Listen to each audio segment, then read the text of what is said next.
Hello beautiful minds, welcome to achievers classes. હું છું રાહુલ રાઠોડ અને આજે આપણે શીખવાના છીએ ધોરણ 9 સ્વાધ્યાય 1.1. તો ચાલો સાથે મળીને આપણે આ વસ્તુને અચીવ કરીએ. તો દાખલા નંબર 1, એમાં રકમ તમને કંઈક આ પ્રમાણે આપી છે. શું શૂન્ય એ એક સમમેય સંખ્યા છે? શું તમે તેને p પૂર્ણાંક q શૂન્યેતર પૂર્ણાંક હોય એવા p/q સ્વરૂપમાં લખી શકશો? સૌપ્રથમ તો તમારે એ કહેવાનું છે કે શું શૂન્ય એ સમમેય સંખ્યા છે, અને જો હા તો પછી એને p/q એટલે કે સમમેય સંખ્યાના સ્વરૂપમાં તમારે લખવાનું છે. તો સૌથી પહેલા તો આપણે લખીએ કે હા, શૂન્ય એ એક સમમેય સંખ્યા છે. જો એ સમમેય સંખ્યા હોય તો આપણે એને કયા સ્વરૂપમાં લખી શકીએ છીએ? p/q સ્વરૂપમાં. બરાબર છે. તો હું શૂન્યને અહીંયા p/q સ્વરૂપમાં લખી બતાવું છું. ઉદાહરણ તરીકે 0 છે. બરાબર છે. તો એને p/q સ્વરૂપમાં કઈ રીતે લખી શકાય? તો 0 ના છેદમાં તમે લખી શકો છો 1. બરાબર છે. અથવા તો 0 ના છેદમાં લખી શકો છો 2, અથવા તો 0 ના છેદમાં તમે લખી શકો છો 3. બરાબર છે. આ 0 ના છેદમાં 1 લખો, 0 ના છેદમાં 2 લખો, 0 ના છેદમાં 3 લખો. આ બધું શું કહેવાશે? સમમેય સંખ્યા કહેવાશે. ઓકે. અથવા તો તમે આવું પણ લખી શકો છો કે 0 બરાબર 0 ના છેદમાં -1. બરોબર છે. પછી 0 ના છેદમાં -2. અહીંયા બરાબરની નિશાની આવશે, કારણ કે ભાગાકાર કરો તો જવાબ શું આવશે? 0 જ આવશે. પછી શું લખી શકો? 0 ના છેદમાં -3.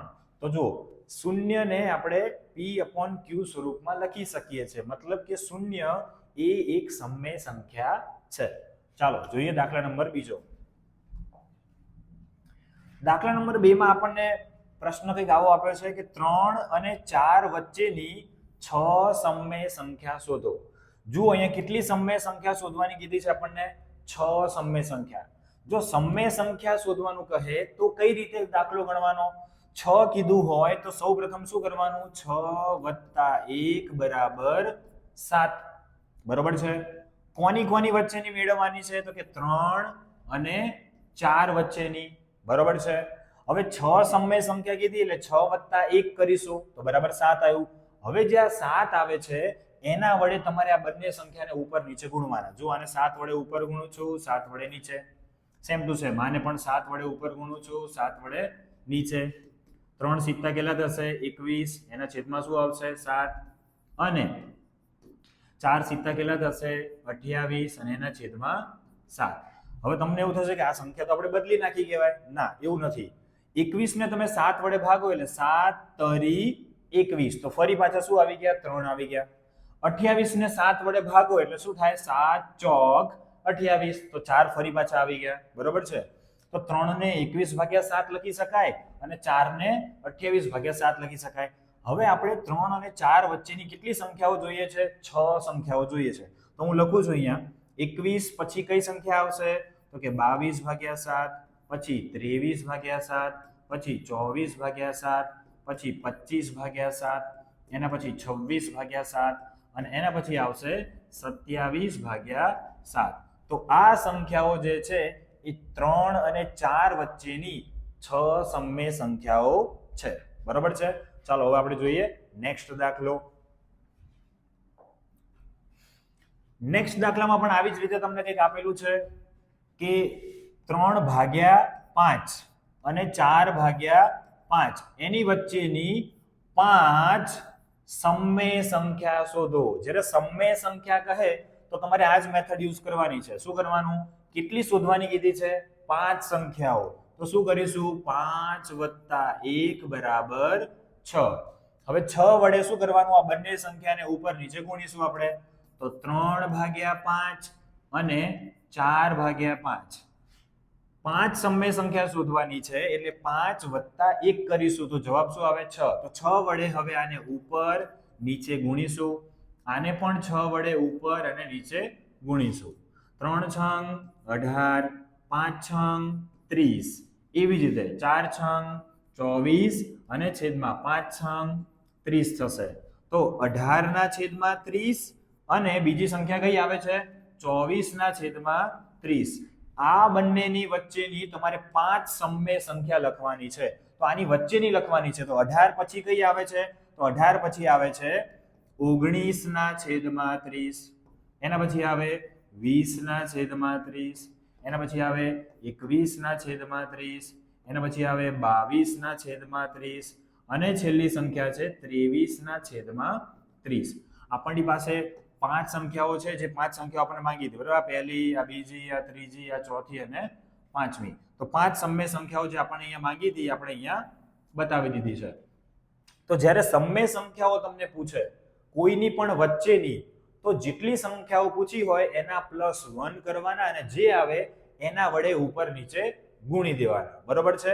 ચાલો હવે આપણે જોઈએ નેક્સ્ટ દાખલો. ચોથો દાખલો.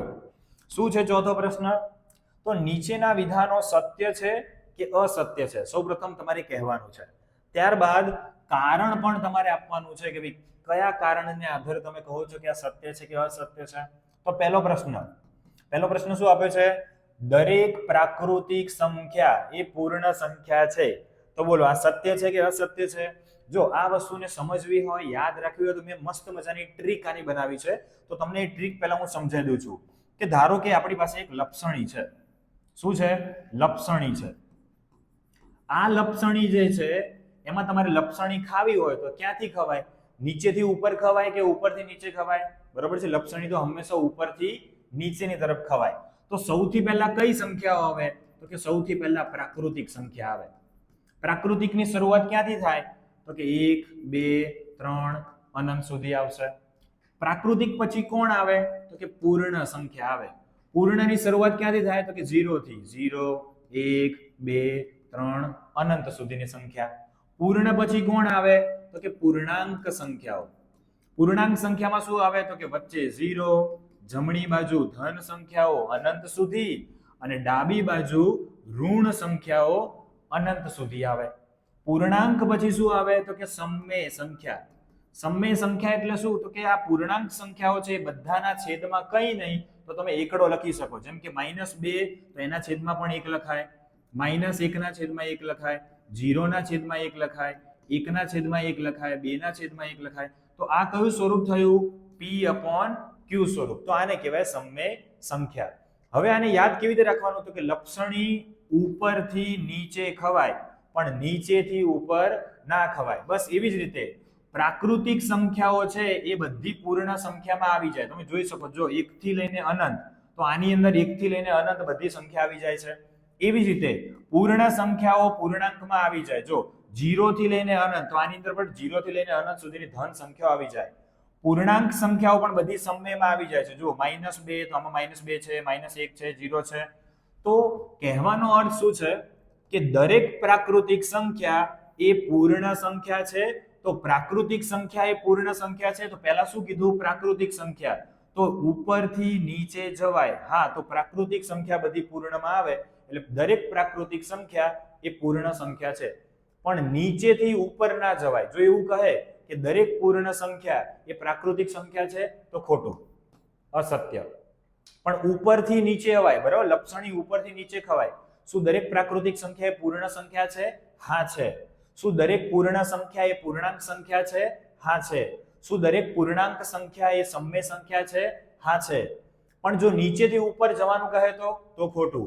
દરેક સમમેય સંખ્યા પૂર્ણાંક સંખ્યા છે? ખોટું. દરેક પૂર્ણાંક સંખ્યા પૂર્ણ સંખ્યા છે? અસત્ય, ખોટું. દરેક પૂર્ણ સંખ્યા એ પ્રાકૃતિક સંખ્યા છે?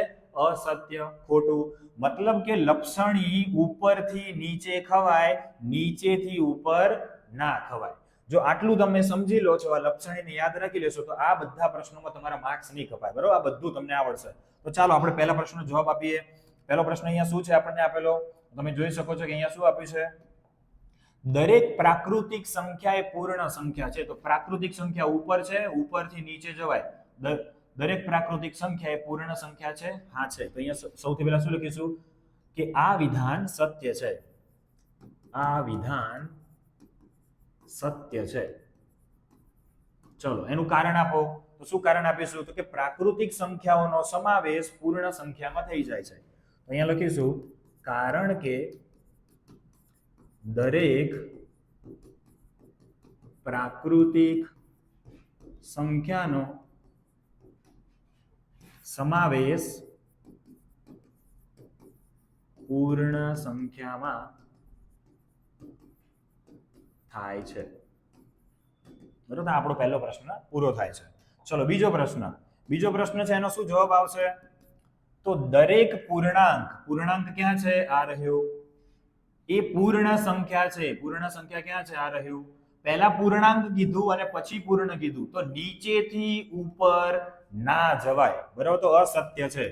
તો આપણે લખીશું આ વિધાન અસત્ય છે. આપણે એનું કારણ આપવું પડશે.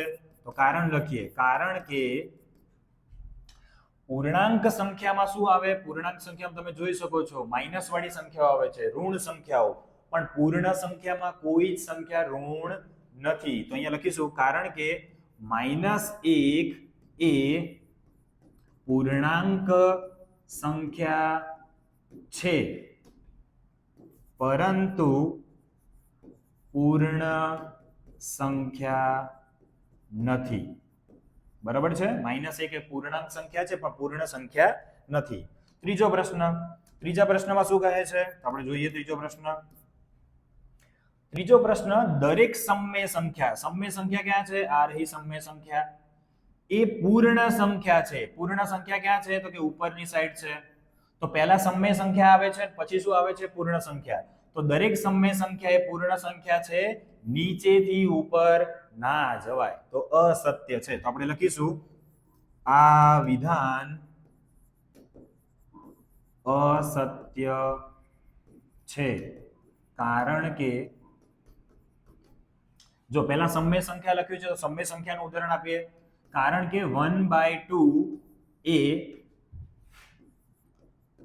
સમય સંખ્યા છે, પરંતુ શું નથી? પૂર્ણ સંખ્યા નથી. પૂર્ણ સંખ્યામાં p/q વાળું સ્વરૂપ ન આવે, પરંતુ પૂર્ણ સંખ્યા નથી. બરોબર છે? તો આ હતો આપણો ચોથો પ્રશ્ન. તો આટલે સુધી આપણે જોઈએ છે. આ હતા આપણા સ્વાધ્યાય 1.1 ના 4 પ્રશ્નો. આશા રાખું છું કે તમને ખબર પડી હશે. હવે આપણે મળીશું નેક્સ્ટ વિડીયોમાં, એટલે કે સ્વાધ્યાય 1.2 ની સાથે. ત્યાં સુધી આની પ્રેક્ટિસ કરતા રહેજો અને લક્ષણી વાળું જે મેં તમને સમજાવ્યું છે એને ખાસ યાદ રાખજો, જેથી તમને પરીક્ષામાં કોઈ પણ પ્રકારની ભૂલ નહીં પડે. તો ચલો ફરી મળીએ આપણે નેક્સ્ટ વિડીયોમાં. ત્યાં સુધી આવજો. જય હિન્દ, જય ભારત.